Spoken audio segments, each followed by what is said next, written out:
ఈ రోజు మనం గుడికెళ్ళి పెడుతున్న ప్రతి దండం ఎంతో మంది హైందవ సోదరుల పోరాట ఫలితం. ఈ రోజు మనం ధరిస్తున్న తిలకం ఛత్రపతి శివాజీ, ఛత్రపతి సంభాజీల రక్తం. అసలు మీకు తెలుసా ఛత్రపతి సంభాజీని ఎలా చంపారు? ఒక రోజు శరీరాన్ని కోసి దానికి ఉప్పు రాసి, ఒక రోజు కళ్ళు పీకి, ఒక రోజు నాలికని కోసి, రోజుకొక పార్ట్ విడదీసి ఘోరంగా చంపారు. కానీ ఏ ఒక్క రోజు ఆ కళ్ళల్లో భయం, ఆ గొంతులో దీనత్వం చూడలేకపోయారు. హిందూ మతాన్ని వదిలేస్తే దక్కన్ మొత్తానికి రాజును చేస్తానని చెప్పాడు ఆ ఔరంగజేబ్.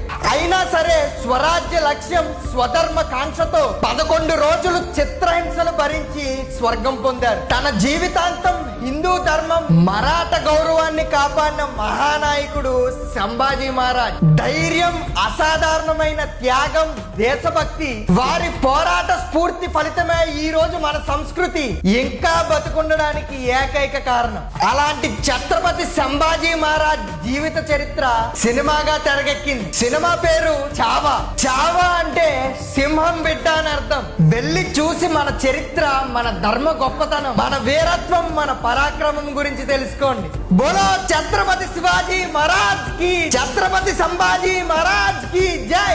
జై భవానీ, జై శ్రీరామ్.